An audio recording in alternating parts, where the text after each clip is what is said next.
Viewers, চলে এলাম মাই ambition আমার কিচেনে। আজ আমি তৈরি করে দেখাবো খুব সুস্বাদু একটা খাবার। খাসি অথবা গরুর পায়া দিয়ে কী করে আপনারা নিহারি রান্না করবেন বা পায়া রান্না করবেন বা পায়ার স্যুপ বলে যেটাকে। আজ আমি খাসির করে দেখাবো। আমি এজন্য এখানে নিয়েছি 10 পিস খাসির পায়া। আর এটা সুন্দর করে বেছে নিতে হবে। আমি এরপরে আবার একটু পরিষ্কার করে নেব ভালো করে। কিছু বাদাম ভিজিয়ে রেখেছি আর 2 টুকরো নিয়েছি আমি। একদম চারো সাইড থেকে এটার যে পোড়া অংশ থাকে ওটাকে ছাড়িয়ে নিয়েছি আমি। 2 টুকরো পাউরুটি নিয়েছি। অনেকে চাইলে এটা নিতে পারেন, নাও নিতে পারেন, কোনো অসুবিধা নেই। এটাকে জাস্ট ঝোলটা গাঢ় করার জন্য আমি নিয়েছি। একটু পানি দিয়ে ভিজিয়ে নিয়েছি এটা।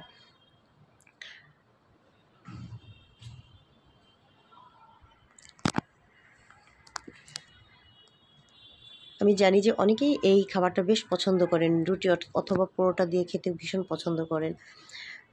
আর যা যা লাগছে আমাদের ড্রাই ইনগ্রিডিয়েন্টস, এখানে লং নিয়েছি আমি 10টার মতো, আর 3-4 টুকরো দারুচিনি নিয়েছি, 2 টুকরো তেজপাতা, 2 থেকে 3 টুকরো তেজপাতা নিয়েছি, 12-14 টুকরো নিয়েছি আমি গোলমরিচ, আদা কুচি, রসুন কুচি, এলাচ নিয়েছি। তো আমি একটা প্রেশার কুকারে দিব। প্রেশার কুকারে দিলে একটু তাড়াতাড়ি হবে। প্রেশার কুকারে বসিয়ে দিলাম আমি চুলোতে। চুলোতে এতটুকু পরিমাণে তেলই দিব। আমি এখানে অলিভ অয়েল ইউজ করেছি। আপনারা সাদা তেলে রান্না করতে পারেন, যে কোনো সয়াবিন তেলে। তো ড্রাই ইনগ্রিডিয়েন্টস আমি দিয়ে দিছি তেজপাতা, দারুচিনি, তারপরে এক টুকরো জয়ত্রীও নিয়েছিলাম, ছোট এক টুকরো জয়ত্রী দিয়ে দিয়েছি, এলাচ দিয়ে দিয়েছি, লং, গোলমরিচ দিয়ে 1 কাপের মতো পেঁয়াজ দিয়েছি। একটু ভেজে নিলাম।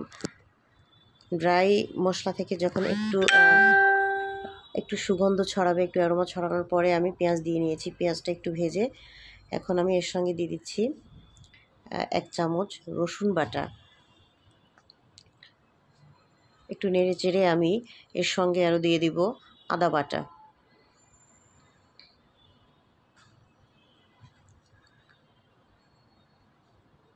দিয়ে দিলাম আদা বাটা।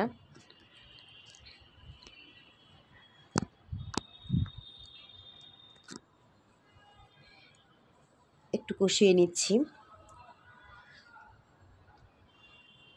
এখন শুকনো কিছু মশলা লাগবে, যেমন 1 চামচ জিরের গুঁড়ো, 1 চামচ মরিচ গুঁড়ো, 1 চামচ হলুদ গুঁড়ো আমি দিয়ে দিলাম।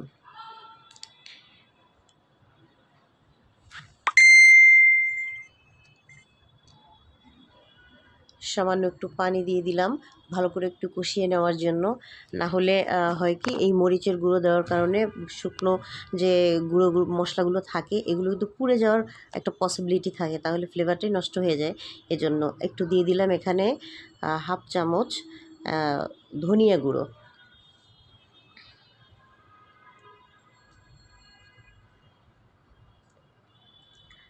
একটু ভালো করে কষিয়ে নিচ্ছি।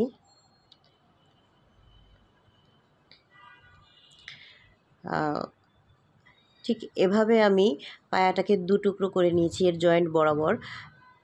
আবার সুন্দর করে এটাকে পরিষ্কার করে নিয়েছি। এটা খাসির পায়ে কিন্তু ছোটো ছোটো অনেক লোম থাকে, ওগুলোকে সুন্দর করে পরিষ্কার করে নেবেন।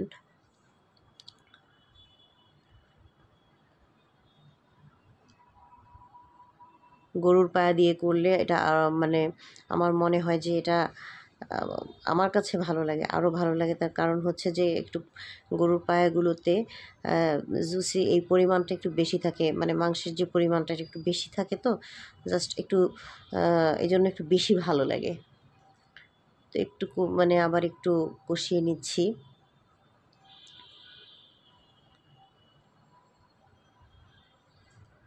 দিয়ে দিলাম স্বাদ মতো লবণ। আমি লবণটা চেক করে পরে আবার দেখব যে যদি লবণ কম হয় তাহলে আবার দিয়ে দিব সামান্য একটু। তবে মোটামুটি পরিমাণে যতটুকু দেবার এখনই দিয়ে দিচ্ছি। আবার একটু নেড়ে চেড়ে এটাকে এবার আমি পানি দিব। এই পানি দেওয়ার ক্ষেত্রে আমি একটা কথা বলি যে যারা কিনা আপনারা এই প্রেশার কুকারে রান্না করতে চান, এটা কিন্তু যখন সিটি হবে, সিটি বাজার সঙ্গে সঙ্গে কিন্তু পানির এই যে বলকটা মানে বেরিয়ে আসে। তো সেক্ষেত্রে কিন্তু অনেক সময় পানি পড়ে যায় উপর থেকে বা কিছু। এক্ষেত্রে আপনারা এতটা পানি যদি একবারে না দিতে চান, এমনিতেও 5টা সিটি হওয়ার পরে কিন্তু আমরা সাধারণত খুলে একটু দেখে নেড়েচেড়ে আবার এটাকে ঢেকে দিই। তো সেক্ষেত্রে আপনারা এর চেয়েও একটু কম পানি দিতে পারেন যাতে না পড়ে। এই পরিমাণ পানি দিলে একটু পড়বেই, তো একটু কমিয়ে দিতে পারেন। তখন আবার একটু পানি 5 সিটির পরে যখন খুলে দেখবেন তখন কিন্তু একটু মিক্স করে আবার একটু পানি দিতে পারেন, কোনো অসুবিধা নেই তাতে। দিয়ে আবার 5টা থেকে 6টা সিটি দিবেন। আমি টোটাল এটাকে 11 থেকে 12টা সিটি দিয়ে তারপর আরও 5-7 মিনিট একটু রান্না করে তুলে ফেলবো। আর এই টোটাল প্রসেসে আমার টাইম লাগবে, অর্থাৎ আমার 11টা থেকে 12টা সিটি আসতে টাইম লাগবে 50 মিনিটস। 50 থেকে 55 মিনিটস, এর উপরে লাগবে না কিন্তু। তার মাঝখানে আপনারা টোটাল সময়টা আমি কাউন্ট করেই বলছি, মাঝখানে 5টা সিটি হওয়ার পরে খুলে একটু দেখে নেবেন এবং নেড়েচেড়ে দিবেন আবার। আমি এখানে আবার তেল দিয়ে দিলাম একটু বেরেস্তা করার জন্য। আমি রসুন কুচি, আদা কুচিও সঙ্গে দিলাম এবং পেঁয়াজ কুচি দিলাম, একসঙ্গে একটু ভেজে নেব।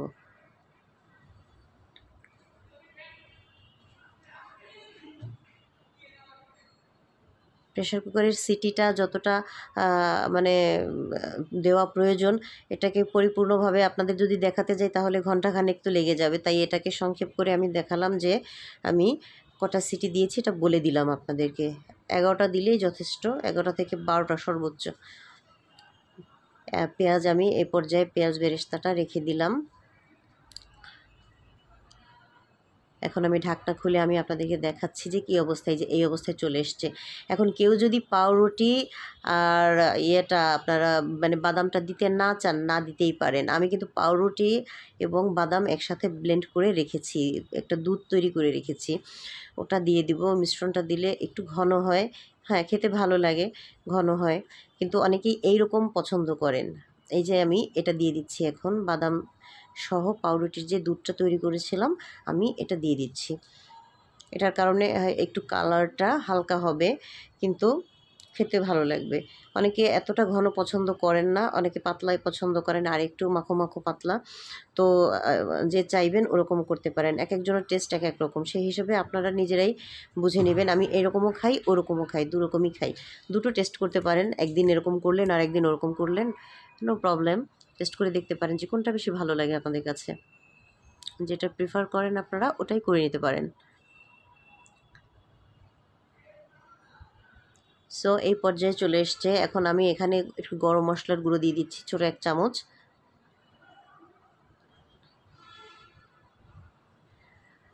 আর রান্না শেষ হওয়ার আগে বলছি, যদি আমার এই রেসিপিটি আপনাদের ভালো লেগে থাকে, কোনো উপকারে আসে, তবে অবশ্যই আপনারা একটা লাইক দেবেন এবং চ্যানেলটিতে সাবস্ক্রাইব করবেন,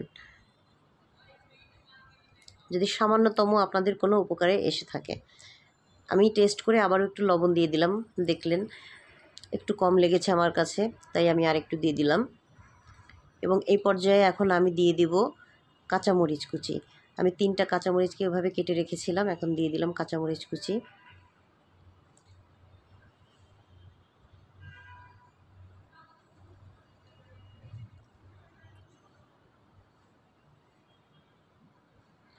অনেকে এটাকে জাল করে ঘন্টার পর ঘন্টা রান্না করেও কিন্তু মানে খেয়ে থাকেন, খেতে ভালো লাগে, বেশ ভালো লাগে।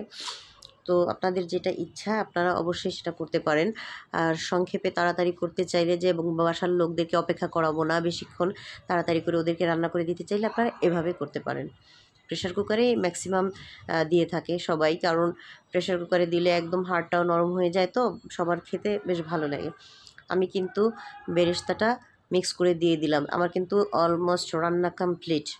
এবারে আমি দেখুন সার্ভ করেছি, ঠিক এরকম হয়েছে দেখতে, এরকম হয়েছে, বেশ লোভনীয়। তো পরোটার সঙ্গে আমার ডিনার তৈরি। আল্লাহ হাফেজ।